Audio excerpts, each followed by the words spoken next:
आइए दोस्तों, आज हम लोग पढ़ने वाले हैं कि ये क्लासेस उन बच्चों के लिए ज़्यादा फायदेमंद होगी जिन्होंने अभी तक कुछ नहीं पढ़ा, क्योंकि आप सभी को पता है कि सीबीएसई बोर्ड एग्जाम्स बिल्कुल आपके सर पर हैं। आपको पता है कि सीबीएसई ने अभी रिवाइज किया है अपना डेट शीट, लेकिन अकाउंटेंसी तो एक ज़्यादातर बच्चों के लिए क्या रहता है कि खौफ जैसी सिचुएशन रहती है उन बच्चों के लिए कि अकाउंट्स उनको बहुत बड़ा हुआ लगता है। बट अकाउंटेंसी बहुत ईजी सब्जेक्ट है अगर अच्छे से पढ़ा जाए तो।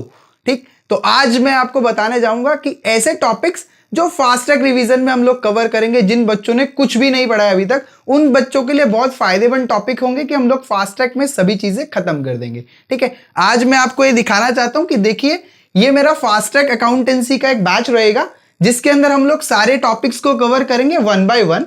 ठीक, पहले टॉपिक्स में हम लोग कवर करेंगे पार्टनरशिप के फंडामेंटल्स को, यानी पार्टनरशिप अकाउंटिंग जब आप करते हो तो कौन कौन से फंडामेंटल्स है, यानी आप इसके अंदर मैं इसके अंदर ये आपको बताऊंगा कि कैसे आपको पार्टनरशिप को डील करना है, यानी पार्टनरशिप डीड के अनुसार आप कैसे प्रॉफिट शेयरिंग करते हैं पार्टनर्स का, और किस तरीके से गारंटीड शेयर होगा तो कैसे आप डिवाइड करेंगे उसको।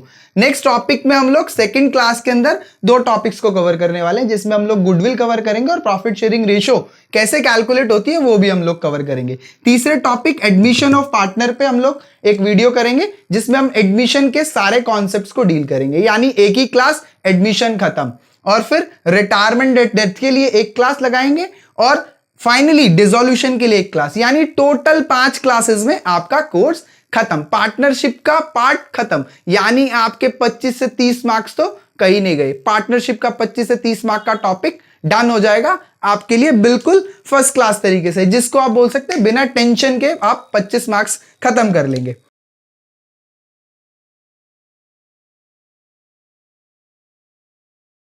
तो टॉपिक है फंडामेंटल्स ऑफ पार्टनरशिप। फंडामेंटल्स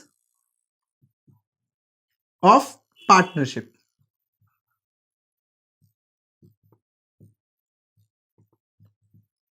देखिए दोस्तों, सबसे पहले मुझे मीनिंग ऑफ पार्टनरशिप पता होना चाहिए कि what is the meaning of partnership, यानी पार्टनरशिप आखिर बोलते किसको है।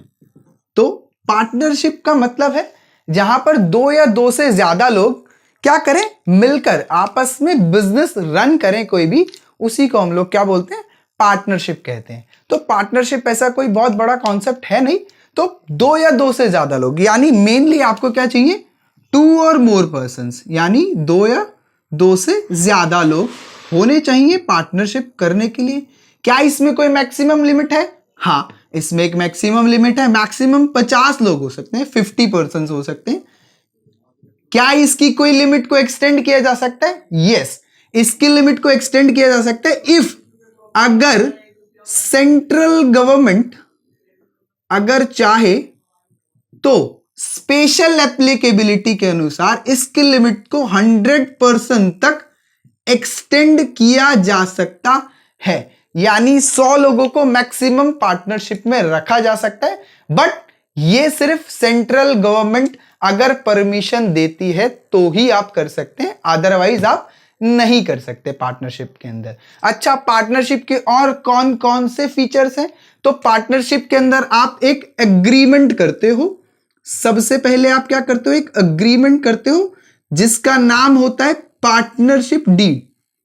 पार्टनरशिप डीड, यानी इस एग्रीमेंट के अंदर आप एक पार्टनरशिप डीड बनाते हैं। डीड में लिखा क्या जाता है भाई? डीड के अंदर लिखा जाता है पार्टनर्स की इन्फो, पार्टनर्स का इंफॉर्मेशन लिखा जाता है डीड में।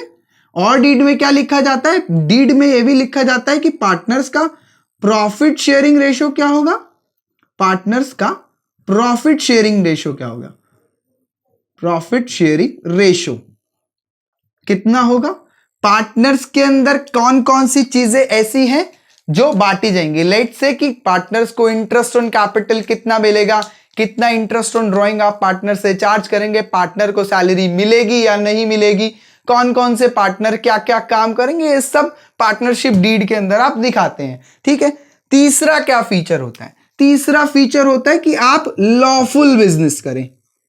लॉफुल बिजनेस यानी आपका बिजनेस जो हो वो लीगल होना चाहिए। लीगल का मतलब यानी आपका बिजनेस कोई ऐसा नहीं होना चाहिए जिससे सरकार को कोई आपत्ति हो या जो भारतीय कानूनों के द्वारा क्या हो, प्रतिबंधित किया गया हो। ऐसा कोई काम नहीं होना चाहिए, यानी आप जो काम करेंगे वो लीगल बिजनेस होना चाहिए। अगर लीगल बिजनेस में है तो आप पार्टनरशिप फॉर्म कर सकते हैं, इजी है बहुत, ठीक। लॉफुल बिजनेस होना चाहिए। नेक्स्ट कॉन्सेप्ट जो आपका आता है वो आता है प्रॉफिट शेयरिंग रेशियो, जो कि मैंने ऊपर ही कवर कर लिया। प्रॉफिट शेयरिंग में यानी प्रॉफिट शेयरिंग आपका पार्टनरशिप डीड में ही चला जाता है। प्रॉफिट शेयरिंग रेशियो आपकी पार्टनरशिप डीड में ही चली जाती है। तो मेनली यही मोटे मोटे टॉपिक्स हैं कुछ जो पार्टनरशिप डीड के अंदर होते हैं, या पार्टनरशिप के आप बोल सकते हो कि कॉन्सेप्ट है, बेसिक कॉन्सेप्ट कि क्या क्या पार्टनरशिप के एसेंशियल फीचर्स होते हैं, ठीक। अभी हम लोग आगे डील करेंगे कॉन्सेप्ट स्टडीज की, कॉन्सेप्ट के अनुसार अगर हम लोग पार्टनरशिप को लेकर चलें तो पार्टनरशिप के कितने कॉन्सेप्ट्स हैं और पार्टनरशिप में इस चैप्टर में कितने कॉन्सेप्ट्स कराऊंगा। इस चैप्टर में मैं आपको 8 कॉन्सेप्ट्स में पार्टनरशिप का पूरा फंडामेंटल समझा दूंगा। एक एक करके 1 बाय 1 हम लोग पार्टनरशिप के कॉन्सेप्ट समझेंगे, क्या कॉन्सेप्ट है, कौन सी पार्टनरशिप में क्या करते हैं, कौन सा क्वेश्चन आएगा तो कैसे अटेम्प्ट करना होगा, हम लोग सब कुछ एक एक करके डिस्कस करने वाले हैं, ठीक है। पहले समझते हैं पार्टनरशिप डीड। डीड में क्या क्या लिखा होता है भाई। डीड के अंदर डिस्क्रिप्शन ऑफ पार्टनर होता है। डीड के अंदर होता है डिस्क्रिप्शन ऑफ पार्टनर, यानी सारे पार्टनर्स की लेखा जोखा होता है। लाइक पार्टनर का क्या नाम है, सन ऑफ यानी उसके फादर का क्या नाम है, उनका एड्रेस क्या है, डिस्क्रिप्शन ऑफ पार्टनर्स में आता है। दूसरा, क्या प्रॉफिट शेयर करेंगे वो, प्रॉफिट शेयरिंग रेशो, ठीक है। नेक्स्ट क्या मिलेगा, नेक्स्ट हम देखेंगे कि उनका इंटरेस्ट ऑन कैपिटल वगैरह क्या होगा, मिलेगा या नहीं मिलेगा, इंटरेस्ट ऑन ड्रॉइंग चार्ज होगा या नहीं होगा, ठीक। कितने पार्टनर्स जो होंगे जिनको सैलरी मिलेगा, कौन कौन से पार्टनर होंगे जिनका सैलरी दिया जाएगी। ये कुछ कॉन्सेप्ट्स हैं जो हम लोग पार्टनरशिप डीड के अंदर डील करेंगे कि पार्टनरशिप डीड आखिर जो होती है उसके अंदर क्या क्या चीजें डाली जाती है पार्टनरशिप डीड में। फिर एक चीज आती है, कई बच्चे पूछते हैं कि पार्टनरशिप डीड क्या बनाना जरूरी है। तो partnership deed according to the law आपको ये बाइंड नहीं करता कि आप पार्टनरशिप डीड करेंगे ही करेंगे, यानी बनाना जरूरी नहीं है, लेकिन फिर भी बनाते हैं इसको। क्यों बनाते हैं, देखिए बनाई इसलिए जाती है पार्टनरशिप डीड, कल को अगर कोई पार्टनर्स के बीच में झगड़ा हो जाएगा तो डिस्प्यूट रेजोल्यूशन कैसे होगा। अगर पार्टनरशिप डीड नहीं है और आप नॉर्मल बिजनेस कर रहे हैं, 2 पार्टनर मिल गए हैं, आपने वर्बली आपके कुछ कमिटमेंट्स हो गए हैं और वर्बली कमिटमेंट्स के थ्रू आप क्या कर रहे हैं, बिजनेस में आ गए, और मान लीजिए थोड़े टाइम बाद आपके बीच में कोई अनबन हो जाती है और लड़ाई होने के बाद आपका कुछ जो बिजनेस को आप क्या करते हैं, फिर उसके बाद आपको एक तरीका नहीं मिलता कि कैसे आप डिस्प्यूट को रिजॉल्व करेंगे आप, तो ऐसे केसेस के लिए ही पार्टनरशिप डीड सही मानी जाती है। क्योंकि अगर आपने पार्टनरशिप डीड बनाई है तो फिर उसके बाद आप इजीली अपने डिस्प्यूट को रिजॉल्व कर सकते हैं according to the partnership deed, यानी कौन कितना कैसे लेकर जाएगा घर, अगर पार्टनरशिप डीड बनाई गई है तो उसके अकॉर्डिंगली ही लेकर जाएगा। और अगर पार्टनरशिप डीड नहीं है, वर्बल एग्रीमेंट बनाया है आपने, ठीक, तो वर्बल एग्रीमेंट्स में इसमें थोड़ा दिक्कत आएगी, यानी डिस्प्यूट रेजोल्यूशन के लिए पार्टनरशिप डीड सबसे बड़ा हथियार है। गवर्नमेंट इसके लिए बोलती है, इसीलिए गवर्नमेंट क्या करती है, गवर्नमेंट बोलती है आपसे कि आप पार्टनरशिप में आ रहे हैं तो पार्टनरशिप के अंदर आने के लिए आपको पार्टनरशिप डीड बनाना चाहिए। तो ये था हमारा concept number 1, interest on partners loan. Partners loan के इंटरेस्ट में मैंने आपको बताया कि क्या होता है पार्टनर्स, यानी अगर किसी पार्टनर ने फर्म को लोन दिया हुआ है तो उस केस में किस रेट ऑफ इंटरेस्ट से फर्म पार्टनर को इंटरेस्ट पे करेगी। अगर पार्टनरशिप डीड बनी हुई है तो जो रेट पार्टनरशिप डीड के अंदर लिखा गया है उसी स्पेसिफाइड रेट से पार्टनर को उसके लोन पर इंटरेस्ट दिया जाएगा। नेक्स्ट में इफ अगर साइलेंट है, यानी पार्टनरशिप डीड में अगर पार्टनर को इंटरेस्ट ऑन लोन यानी पार्टनर के लोन पर इंटरेस्ट का कोई रेट नहीं दिया गया, साइलेंट है पार्टनरशिप डीड, तो ऐसे केसेस में मिनिमम 6% का पर एनम आप इंटरेस्ट देते ही देते हैं।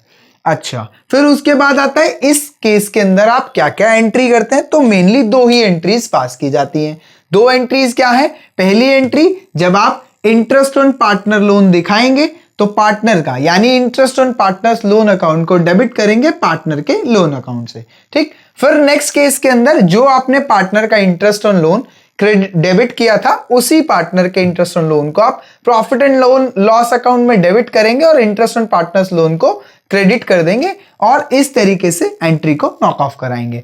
फिर नेक्स्ट में आता है format of profit and loss appropriation account, यानी इस चैप्टर का सबसे मेन अकाउंट जो आप पूरे चैप्टर के अंदर बनाने वाले हैं वो सबसे ज्यादा मेन अकाउंट होता है फॉर्मेट ऑफ यानी profit and loss appropriation account. Appropriation account में आप क्या करेंगे, सारी की सारी एडजस्टमेंट आपको एप्रोप्रिएशन अकाउंट में ही करनी होती है पार्टनर्स की, यानी पार्टनर्स को क्या इंटरेस्ट ऑन कैपिटल दिया जाएगा, क्या सैलरी होगी, इस सब का adjustment profit and loss appropriation account में ही किया जाता है। तो ये कोई फॉर्मेट है, ये तरीका, ये है फॉर्मेट। अब फॉर्मेट के अनुसार यानी अगर आपको कोई प्रॉफिट एंड लॉस अकाउंट से अगर कोई प्रॉफिट आ रहा है यानी नेट प्रॉफिट आ रहा है तो सबसे पहले आप उसको profit and loss appropriation account के क्रेडिट साइड में डाल देते हैं, ठीक है। यानी नेट प्रॉफिट को आप यहां पर डालेंगे जो कि मैंने लिखा भी है profit and loss account debit to, तो और ये लिखा है profit transferred from P&L account, यानी जो प्रॉफिट ट्रांसफर होकर आपका P&L अकाउंट से आया।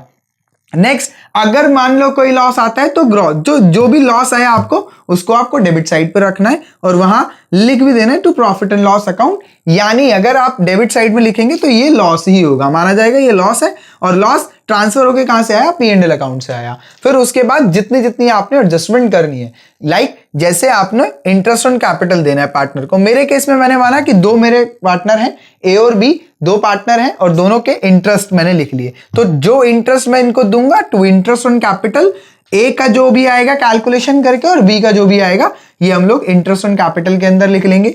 पार्टनर को अगर कोई सैलरी जा रही है तो पार्टनर की सैलरी लिख लेंगे, टू कोई कमीशन अगर पार्टनर को जाता है तो पार्टनर का कमीशन भी आएगा और जितना उसका प्रॉफिट आएगा, यानी इस पूरे अकाउंट को सेटल करने के बाद जो प्रॉफिट बचेगा उसको आप ट्रांसफर करके कहां भेज देंगे, पार्टनर्स के कैपिटल अकाउंट में भेज देंगे। सेम इसी तरीके से अगर इंटरेस्ट ऑन ड्राइंग कुछ मिलता है तो इंटरेस्ट ऑन ड्राइंग अगर कुछ मिलता है तो वो आप क्रेडिट साइड में डालेंगे, क्योंकि ये फर्म की इनकम होती है, ये पार्टनर से ली जाती है, यानी इंटरेस्ट ऑन ड्राइंग फर्म लेती है पार्टनर से, इंटरेस्ट ऑन कैपिटल पार्टनर्स को दिया जाता है और इंटरेस्ट ऑन ड्राइंग पार्टनर से लिया जाता है। ये आप दिखाएंगे कि कैसे कैसे आप इसको कैलकुलेट करेंगे, ये फॉर्मेट आपको बताएगा कि आप प्रॉफिट एंड लॉस एप्रोप्रिएशन के अकाउंट में चीजों को किस तरीके से रखते हैं, किस ढंग से रखते हैं। ये हमारा कॉन्सेप्ट नंबर 2, यानी हम लोग यहां पर देखेंगे कि एप्रोप्रिएशंस किस तरीके से करें।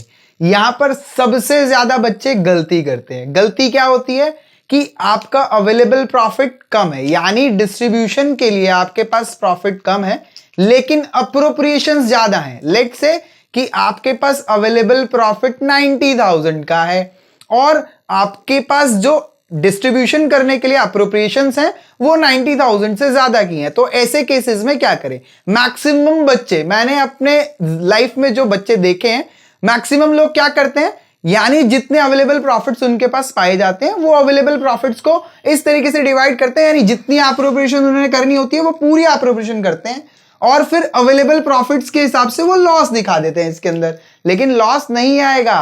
कैसे ट्रीटमेंट करना है, कॉन्सेप्ट का नाम ही वो है, if appropriations are more than available profit, यानी अगर आपका एप्रोप्रिएशन अवेलेबल प्रॉफिट से ज्यादा का है तो आप किस तरीके से कंटेंट को ट्रीट करेंगे।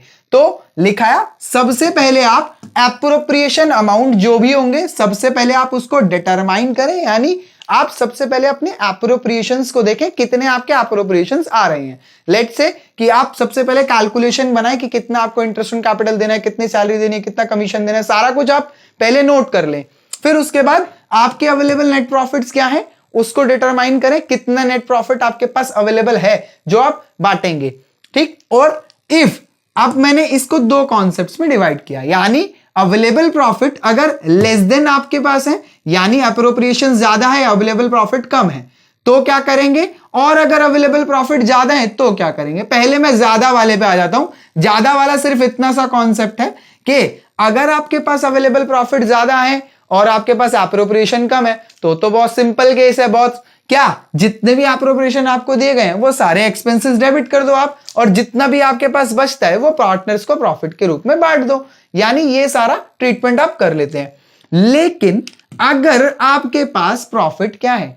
कम है, यानी आपके पास अवेलेबल प्रॉफिट तो है कम, एप्रोप्रिएशन से ज्यादा, तो फिर क्या करें? तो डिस्ट्रीब्यूट करो profit in the ratio of appropriation, यानी जो आपने एप्रोप्रिएशन बनाया है उस रेशियो के अंदर प्रॉफिट्स को डिस्ट्रीब्यूट किया जाता है। यानी आप इस केस में पार्टनर्स को लॉस नहीं दिखाएंगे, आप पार्टनर्स को उतना ही प्रॉफिट बांटेंगे जितना आपके पास अवेलेबल है in the ratio of their appropriations.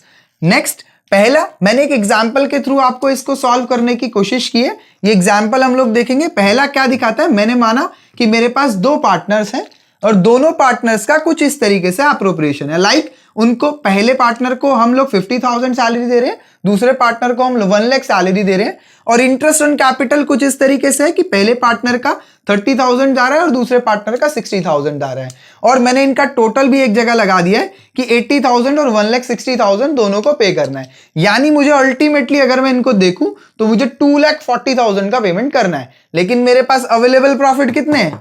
Only 90,000। तो 90,000 में 2,40,000 का पेमेंट कैसे? तो एप्रोप्रिएशंस के थ्रू ही आप इसको डन करेंगे। कैसे? सबसे पहले आपने जो एप्रोप्रिएशन अमाउंट निकाले उन दोनों का टोटल कर लीजिए, उनके टोटल को आप एक रेशियो में डिवाइड कर दीजिए। यानी आप सिंपली देखेंगे तो ये एक, इसका रेशियो 1:2 का बनता है। यानी अगर आप सारे जीरोस को हटा दें तो 8 1 8 और 8 2 16, यानी 1:2 का आपका रेशियो आ जाता है। और 1:2 के रेशियो को, यानी अब आपको इस 90,000 को 1:2 के रेशियो के अंदर डिवाइड करना है, और जो प्रॉफिट अब आएगा वो पार्टनर्स के कैपिटल अकाउंट में भेजना है। अब इसी तरीके से देखें, जैसे लाइक एक्स का कैपिटल अकाउंट था तो एक्स को कितना प्रॉफिट जाना चाहिए? तो एक्स को 90,000 का 1/3 जाना चाहिए। यानी आप देखेंगे कि 90,000 जो है प्रॉफिट हमारा अवेलेबल, उसका 1/3 पार्ट हमने ट्रांसफर कर दिया किसके पास? एक्स के पास, क्योंकि एक्स का एप्रोप्रिएशंस अगर हमने बनाया था तो उसके अंदर उसका रेशियो 1 था, तो 1/3 यानी 30,000 तो एक्स कैपिटल में चला जाएगा, और वाई के अकाउंट में यानी 90,000 का जो उसका टोटल प्रॉफिट था हमारा अवेलेबल, उसका 2/3 किसको चला जाएगा? वाई को चला जाएगा, यानी 60,000 वाई के अकाउंट में चला जाएगा। तो मेरे हिसाब से अब इसके अंदर आपको दिक्कत नहीं आएगी और आप अगली गलती इसके अंदर नहीं करेंगे। Next concept, partners capital account, यानी कॉन्सेप्ट नंबर 3। इसमें हम लोग देखेंगे पार्टनर्स के कैपिटल अकाउंट कितने तरीके के होते हैं। Partners capital account, mainly partners दो तरीके के कैपिटल अकाउंट्स होते हैं पार्टनर्स के। पहला, पार्टनर का या तो फिक्स कैपिटल अकाउंट होगा, दूसरा या तो पार्टनर्स का फ्लक्चुएटिंग कैपिटल अकाउंट होगा। पार्टनर्स फिक्स या फ्लक्चुएटिंग कैपिटल अकाउंट। अगर पार्टनर का कैपिटल अकाउंट क्या होता है? फिक्स कैपिटल अकाउंट होता है। पार्टनर के पास अगर पार्टनर का कैपिटल अकाउंट कैसा है? फिक्स कैपिटल अकाउंट है। तो फिक्स कैपिटल के केस के अंदर आपको दो अकाउंट मेंटेन करने होते हैं। यानी पहला अकाउंट आप बनाते हैं पार्टनर्स का कैपिटल अकाउंट, यानी इसमें आप कुछ भी डील नहीं करते। इसमें आप पार्टनर की जो कैपिटल दी गई होंगी वो लिखेंगे, और उसको लिखने के अलावा आप इसके अंदर क्या लिखेंगे? आप इसके अंदर अगर पार्टनर ने कोई फर्दर कैपिटल इंट्रोड्यूस किया है तो वो इस कैपिटल अकाउंट के अंदर आप डालेंगे।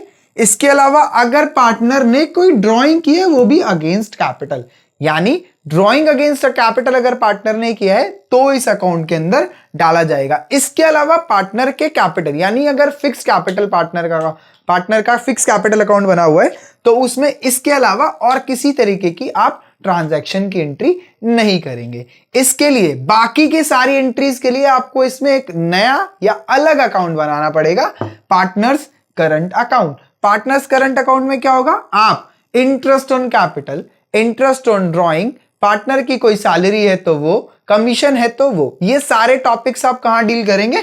पार्टनर्स करंट अकाउंट के अंदर डील करेंगे। यानी इनको आप पार्टनर्स कैपिटल अकाउंट में ना दिखाते हुए पार्टनर्स के करंट अकाउंट के अंदर दिखाते हैं। फिर अगर मान लो पार्टनर का कैपिटल अकाउंट फ्लक्चुएटिंग है, फ्लक्चुएटिंग है तो कोई दिक्कत वाली बात ही नहीं है। फ्लक्चुएटिंग में तो सिंपल सिंपल कॉन्सेप्ट है, क्या करते हैं, पार्टनर्स का कैपिटल अकाउंट बनाते हैं, सारा का सारा प्रॉफिट या सारा का सारा interest on capital, interest on drawing, salary, commission से रिलेटेड हर एक एंट्री को आपको पार्टनर के कैपिटल अकाउंट में डाल देना है।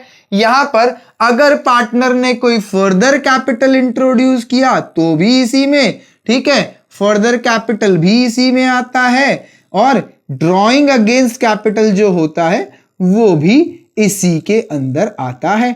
यानी ये अगर मुझे बोल दे कि पार्टनर का कैपिटल अकाउंट कैसा है, फ्लक्चुएटिंग कैपिटल अकाउंट है, तब तो समझो सोने पे सुहागा हो गई बात। यानी आपको सिर्फ और सिर्फ एक ही अकाउंट मेंटेन करना है, सारी की सारी एंट्रीज उसी अकाउंट से की जाएंगी, आपको दो अकाउंट बनाने की जरूरत नहीं है। लेकिन जब जब बोले पार्टनर का कैपिटल अकाउंट फिक्स्ड है, तब तब आपके लिए एक परेशानी खड़ी हो गई कि आपको अब पार्टनर का कैपिटल अकाउंट अलग और सारी ट्रांजैक्शंस के लिए पार्टनर्स का करंट अकाउंट अलग बनाना पड़ेगा। कॉन्सेप्ट नंबर 4 यानी रेम्यूनरेशन टू पार्टनर्स या सैलरी, जिसको आप लोग बोल सकते हैं सैलरी और कमीशन। यानी अगर पार्टनर्स को रेम्यूनरेशन देना है, लाइक पार्टनर को पार्टनर की सैलरी देनी है, पार्टनर को प्रॉफिट कमीशन देना है, जो लाइक पार्टनर्स, अगर कुछ पार्टनर्स ऐसे होते हैं जिसको आप कमीशन देते हैं, यानी उसको आप सेल्स के हिसाब से या फिर जो भी पार्टनर्स, जो भी आपके प्रॉफिट चल रहे होंगे उसके वो ऊपर वो कमीशन अपना रखता है कि भाई मुझे इतना % कमीशन चाहिए। तो कमीशन का ट्रीटमेंट आप कैसे करते हैं, सैलरी का ट्रीटमेंट कैसे करते हैं, तो लिखा गया है allowed only if allows by partnership deed, यानी सैलरी या कमीशन पार्टनरशिप डीड में अगर दिए गए होंगे तो ही केवल आप पार्टनर्स को क्या देंगे, सैलरी देंगे या कमीशन देंगे। अगर पार्टनरशिप डीड में नहीं दिया गया तो ना ही तो आपको पार्टनर्स को सैलरी देना है और ना ही आपको पार्टनर्स को कमीशन देना है। यानी पार्टनरशिप डीड अगर इन दोनों केसेस में साइलेंट है तो आपको किसी भी तरीके का कोई भी सैलरी या कमीशन आपको पार्टनर्स को नहीं देना है। अब नेक्स्ट लाइन, ये इंपॉर्टेंट लाइन है, अच्छी लाइन है, क्या, सैलरी और commission is an appropriation of profit not a charge against profit. यानी सैलरी या कमीशन जो पार्टनर्स को दिया जाता है ये एप्रोप्रिएशन होता है, प्रॉफिट्स में से एप्रोप्रिएशन होता है। यानी अगर फर्म प्रॉफिट में होगी तो ही आप पार्टनर को सैलरी देंगे, पार्टनर को कमीशन देंगे। अगर फर्म लॉस में चल रही है तो पार्टनर को किसी भी तरीके का कोई भी कमीशन या कोई भी सैलरी नहीं दी जाती। सेम चीजें मैंने यहां लिख कर भी दी है कि अगर it allows only if partnership allows it and allows the also the firms earns profit during the year. यानी केवल और केवल फर्म जब प्रॉफिट अर्न करेगी और पार्टनरशिप डीड में लिखा गया होगा उसी केस में आप सैलरी या कमीशन पार्टनर को पे करते हैं। अदरवाइज आप किसी भी केस में पार्टनर की सैलरी या पार्टनर का कमीशन नहीं देते। पार्टनर की सैलरी जितनी लिखी होगी उसके हिसाब से चली जाएगी। सैलरी कोई बहुत बड़ा कॉन्सेप्ट नहीं है, यानी सैलरी तो जितनी आपको क्वेश्चन प्रोवाइड कराता है, लाइक अगर क्वेश्चन ने बोला है कि पार्टनरशिप डीड बोलती है कि आपको पार्टनर को सैलरी देनी है 60,000 पर एनम, तो आप उसके हिसाब से 60,000 पर एनम के हिसाब से सैलरी दे देंगे। वो तो इतना बड़ा कॉन्सेप्ट नहीं है। लेकिन अगर कमीशन आता है, पार्टनर का मिलता है कमीशन, प्रॉफिट्स पे कमीशन मिलता है, तो कमीशन के ट्रीटमेंट दो तरीके से होते हैं। अब वो बोलता है या तो कमीशन मिलेगा बिफोर चार्जिंग और या तो मिलेगा आफ्टर चार्जिंग। तो बिफोर चार्जिंग क्या है और आफ्टर चार्जिंग क्या है, दोनों का निकालने का तरीके में थोड़ा सा डिफरेंट है। देखें क्या डिफरेंस है दोनों को निकालने में। यानी अगर वो बोलता है कि परसेंटेज मिलेगा, कमीशन जो मिलेगा वो बिफोर चार्जिंग कमीशन मिलेगा। यानी बिफोर चार्जिंग कमीशन में क्या होता है कि जितना आपका डिस्ट्रीब्यूटेबल प्रॉफिट होगा कमीशन से पहले का, इसके लिए आपको क्या करना होता है, इसके लिए आपको पहले पार्टनरशिप जो पार्टनर का अप्रोप्रिएशन अकाउंट है वो बना लेना होता है। और पार्टनर्स का अप्रोप्रिएशन अकाउंट बनाने के बाद आपको देखना होता है कि कितना आपके पास डिस्ट्रीब्यूटेबल प्रॉफिट है। कमीशन देने से पहले का जो प्रॉफिट रहेगा वो आपको ढूंढना होगा, तो वही प्रॉफिट को आप यहां रखेंगे। फिर जो रेट ऑफ कमीशन वो देगा, लाइक 5%, 10%, 15% या 20% जो भी होगा, वो रेट ऑफ कमीशन और उसको डिवाइड कर देंगे आप 100 से, तो आपके पास आ जाएगा किस रेट से आप कमीशन देंगे। ये कौन सा कॉन्सेप्ट है? ये कॉन्सेप्ट है आप जब बिफोर चार्जिंग कमीशन देंगे, यानी पार्टनर्स को कमीशन तो देना है बट बिफोर चार्जिंग कमीशन देना है। बिफोर चार्जिंग में आप क्या करते हैं? सिंपल, आप डिस्ट्रीब्यूटेबल प्रॉफिट जो होता है आपका कमीशन देने से पहले का प्रॉफिट और रेट ऑफ कमीशन से मल्टीप्लाई डिवाइड बाय 100 कर देते हैं, तो आपको कमीशन मिल जाता है। और अगर वो बोल देता है कि प्रॉफिट जो देने हैं वो आफ्टर चार्जिंग कमीशन देने हैं, आफ्टर चार्जिंग कमीशन में क्या होता है? आफ्टर चार्जिंग कमीशन में आपको थोड़ा सा फॉर्मूले को बदल देना होता है, जिसमें क्या आता है, यानी सेम चीज डिस्ट्रीब्यूटेबल प्रॉफिट आपको बिफोर कमीशन वाला ही रखना है, यानी वही जो आपने प्रॉफिट एंड लॉस एप्रोप्रिएशन बनाया उसके अंदर कमीशन डालने से पहले क्या प्रॉफिट बच रहा था, this is called the distributable profit before commission, into इसका रेट ऑफ कमीशन से मल्टीप्लाई कर देंगे। क्या रेट ऑफ कमीशन आप देंगे? 5, 10, 15, 20 या 50% जो भी होगा।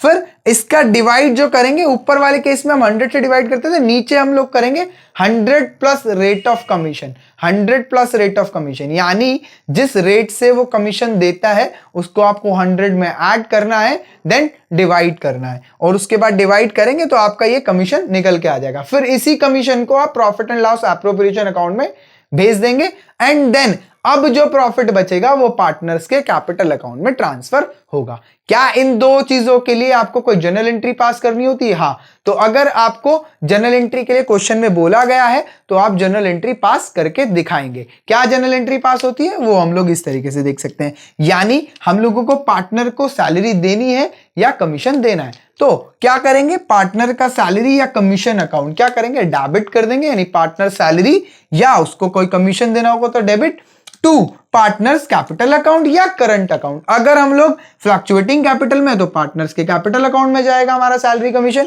और अगर हम लोग पार्टनर फ्लक्चुएटिंग कैपिटल अकाउंट में नहीं होकर फिक्स कैपिटल अकाउंट में तो हम लोग उसके करंट अकाउंट के अंदर सारी चीजों को भेज देंगे। फिर नेक्स्ट, क्योंकि हमने ये एंट्री कर दी तो इसका क्लोजिंग एंट्री, मेरे को इसका क्लोजर एंट्री पास करनी होती है, तो इसकी क्लोजर एंट्री के लिए मैं क्या करूंगा?